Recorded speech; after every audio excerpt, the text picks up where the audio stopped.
Under the vast night sky, in a cold, stone-paved courtyard, Shirone, Amy, and Elzine froze in unison, their eyes glued to the horrifying scene below. "What is this?" Shirone exclaimed. It was Giss.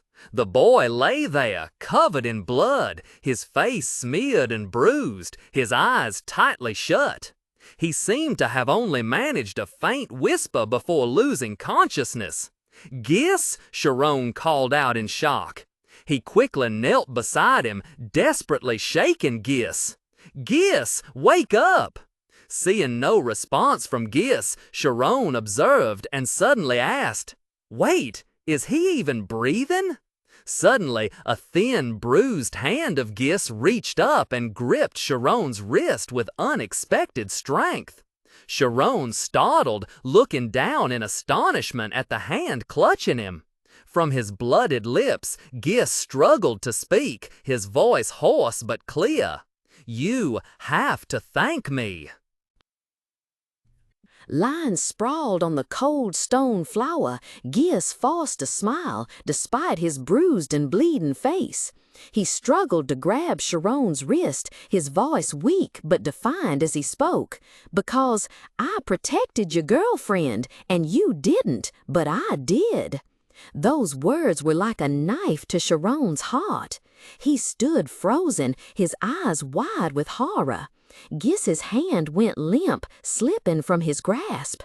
"Giss!" Shirone cried out in despair, hot tears beginning to stream down his cheeks.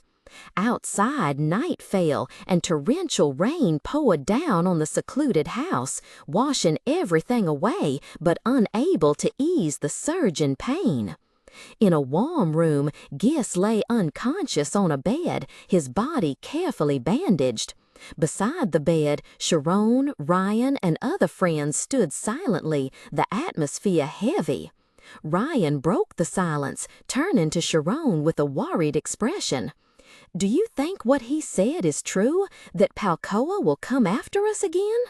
Shirone didn't answer, his eyes fixed on Giss's sleeping face, his heart heavy with worry. A few hours ago, under the bright full moon, Palcoa's secret castle stood proudly on a cliff, exuding an aura of darkness and menace. Inside, Palcoa stood in the middle of a room that was both an office and a laboratory. His face was filled with annoyance, his yellow teeth showing as he thought about the people who had disrupted his plans. Behind him, in the dim light, a group of people in white robes were diligently working with various chemicals and laboratory equipment. "The kids came and messed up my business," Palcoa muttered, his voice hoarse with resentment. "I've thought it over carefully, and I can't let them get away with it so easily. It would be terrible if they returned to the mainland and started babbling about me, understand? I don't want to have to run away again. My career built here will collapse, and how many people are counting on me?" His malicious gaze stopped on a glass jar filled with a blood-red liquid. He carefully dripped one last drop of chemical into it, causing the solution inside to bubble slightly. "That's why I created this." He held up the jar, the liquid inside emitting an eerie crimson light. A crazy, smug smile appeared on his face. "Concentrated loop, calmus, red eye, they are nothing compared to this." He turned and approached a figure lying motionless in the dark corner. The light from the jar shone on Giss's terrified face, his eyes wide open, reflecting the horrifying image of the glowing red jar. "It's your turn," Palcoa said, his voice sickeningly sweet. "Giss." In the pitch-black room, Palcoa held out a glass vial filled with a dark red liquid, the only source of light flickering in the darkness. He ordered Giss with a cruel, emotionless tone, "Put this in the redhead's drink and make her drink it." Giss froze, his eyes wide with terror fixed on the vial.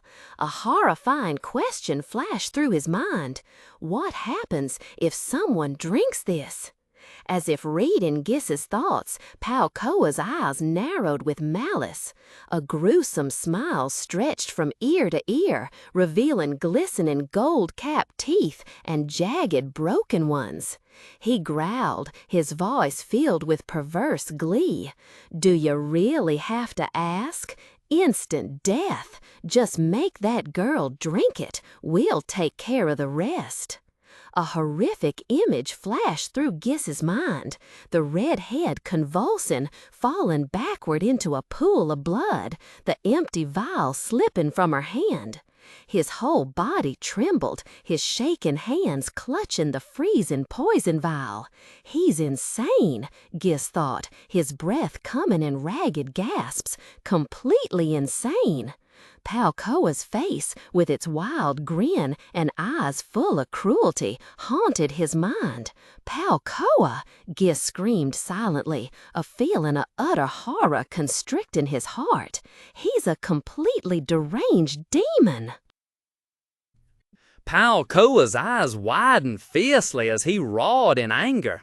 "You, what the hell are you doing?" On the cold floor, Giss stood frozen, surrounded by scattered scraps of silver foil and a fresh crimson pool of blood. He looked up at Palcoa, who stood towering like a threatening mountain. The leader's voice echoed with menace. "You dare defy me?" Giss exhaled sharply, his whole body trembling. He looked down at his twitching hands, horror and indignation rising in his chest. Palcoa sneered, leaning forward mockingly. What was that? I can't hear ya." Giss stammered, the words barely audible. I quit." The hesitation vanished, replaced by a desperate rage. Giss snapped his head up, his eyes blazing with hatred, and screamed in the leader's face. "I said I quit, you piece of trash!" Without hesitation, Palcoa's large fist was in front of him. A sickening thud echoed. Witnessing the gruesome scene, a nearby guard grimaced, sticking out his tongue in disgust. He muttered, "Gross. I just had dinner." In the dim room, Palcoa roared with fury, his face contorted in rage. "What are you all looking at? Bring the sister of this bastard here!" On the cold floor, Giss lay sprawled, his body covered in bruises and streaks of blood that had begun to dry. He had lost consciousness after the brutal beating, his breath weak. Back in the present, Giss was lying in a hospital bed, being carefully tended to.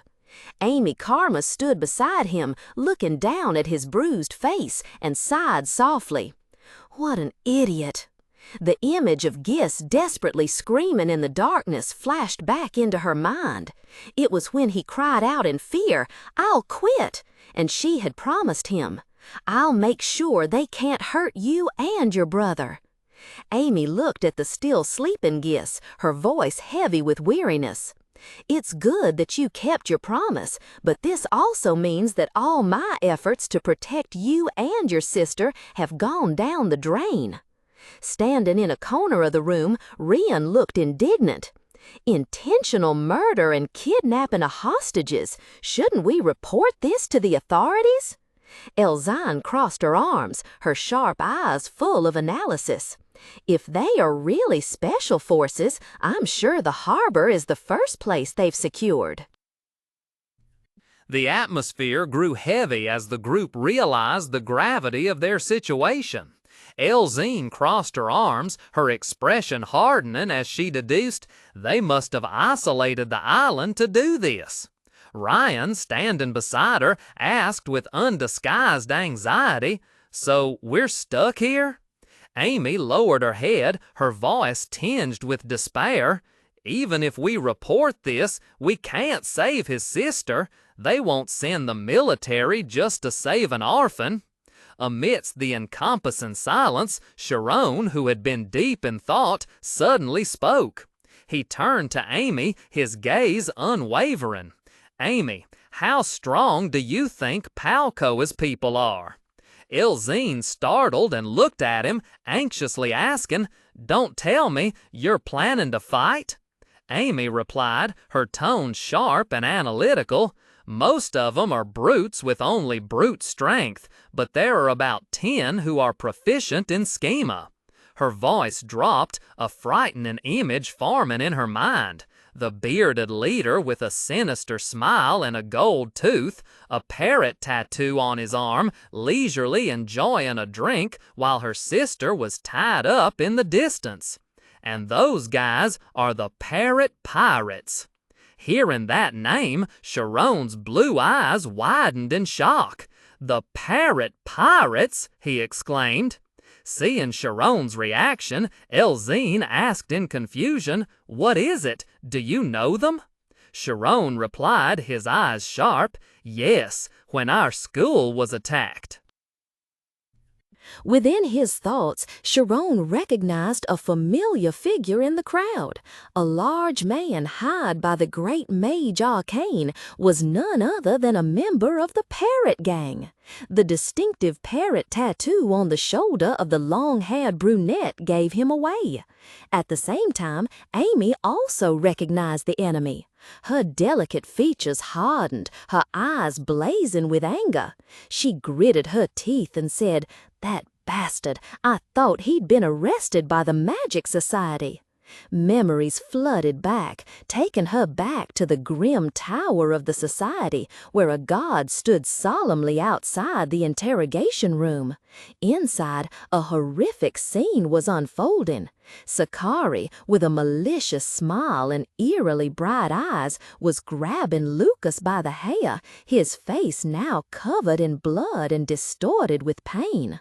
The ruthless inspector growled, "Lucas, a B-class criminal." Returning to reality, Amy continued to speak to Shirone, her voice full of determination. "And I think Palcoa is even stronger than him." Shirone repeated softly, his voice pensive, "Stronger than Lucas, huh?" The whole group was lost in thought, trying to piece together the scattered clues. Elzine gently raised her hand to her chin, her green eyes narrowing thoughtfully. She muttered to herself, "Parrot, Palcoa, strange. I feel like I'm missing something. And the name Palcoa, too, and the fact that he was in the special forces." Seeing that she seemed to have figured something out, Shirone asked, "Teus, did you discover something?" Suddenly, a flash of insight struck Shirone as he also recognized the connection. Abruptly, Giss snapped awake. He grabbed Shirone's shoulders, yelling desperately, "Run! Everyone has to run now! Run! Cough!" "Giss!" Shirone exclaimed in surprise as the boy collapsed, coughing violently. The whole group rushed to support Giss. Shirone tried to reassure him, "Calm down, it's safe here." Elzine quickly examined the injury, her face turning serious as she announced, "The boy's rib cage is broken." Ryan didn't waste any time. He looked directly at the gasping Giss and asked, "Do you know where your sister might be?" Hearing this, Giss raised his eyes, filled with pain and a glimmer of hope, looking at the group. "You are trying to save her?" The stylish face, etched with worry, explained the situation. "We know how strong they are. Most of them are addicted to the loop." Elzine nodded slightly in agreement. "And their target is Amy." "No!" A piercing scream abruptly cut off the conversation. Giss, who was lying on the bed with fresh wounds, shut up like a spring. His face was contorted with utter terror as he yelled, "Their target isn't Amy!" The room fell silent. Amidst everyone's astonishment, Giss tremblingly raised his scraped arm, his index finger pointing straight ahead. Amy followed his finger with a puzzled look. It's you. Giss's voice was hoarse with fear, but incredibly decisive. That finger was pointed directly at Shirone. The mage was stunned, his bright blue eyes wide, unable to believe what he had just heard. A drop of cold sweat ran down his temple. He stammered, "Palcoa is targeting me?" "Not them," Giss shouted, drowning out Shirone's words, the despair and terrifying certainty in his voice.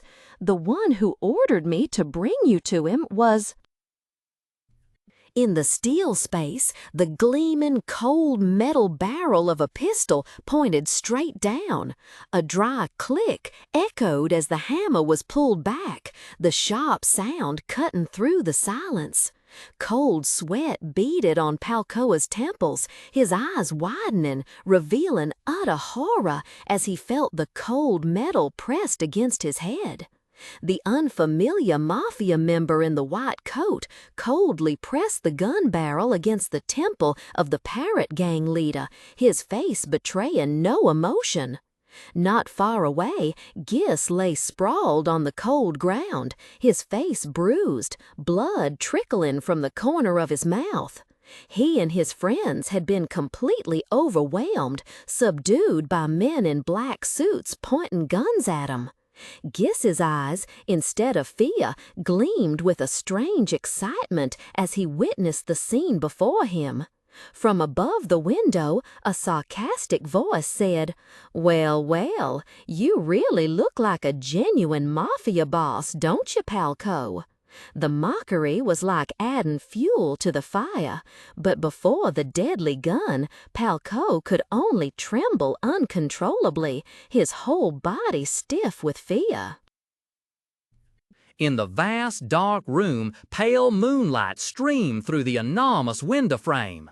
Palcoa looked up, uttering a startled, broken cry. "Leader?" Clang! The window pane shattered into 100 pieces, and a dark figure shot in like an arrow. Under the moonlight, Marcia's figure appeared graceful and deadly.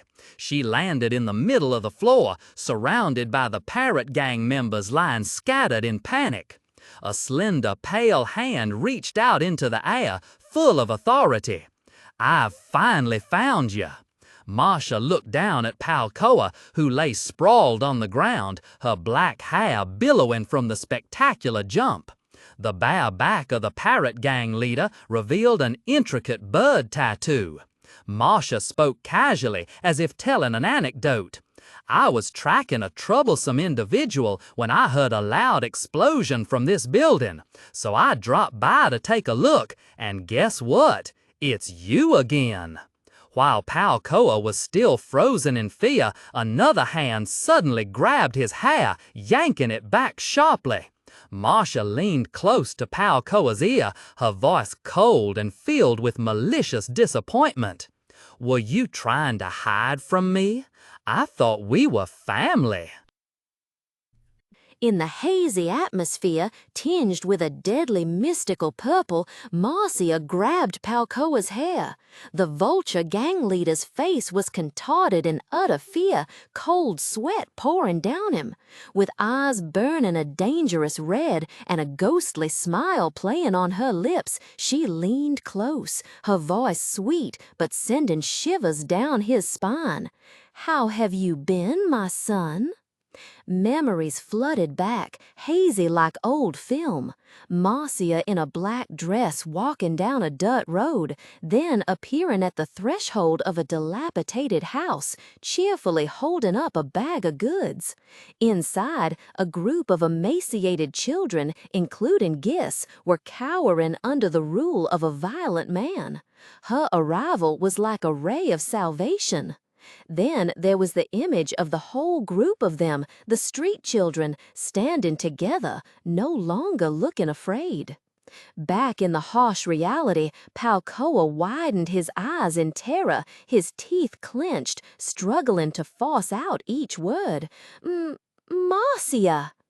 In another room, where the rain was drizzling outside the window, Giss, his face bruised, frantically grabbed Shirone's arm. The boy screamed in utter panic, "Marcia, that woman, she's after you!" The sudden warning made Shirone whirl around, his blue eyes wide, filled with astonishment and alarm at a danger he had never anticipated. "Did you just say Marcia?" he exclaimed, his voice a mix of disbelief and shock. Suddenly, a terrifying explosion erupted outside the window, the heat and pressure causing his blonde hair to stand on end. Before anyone could react, Amy gasped, her crimson eyes widening in terror, speechless. Nearby, Ryan hastily pulled Elzine into his arms, both wearing stunned expressions. Even the boy Giss screamed as he was thrown backward. But before anyone could gather their wits, a blinding light tore through the night, crashing directly into their location. Destructive energy erupted, engulfing the entire area in flames, a massive fireball raging skyward. The entire wall of the building had been completely torn away before the astonished group and Shirone.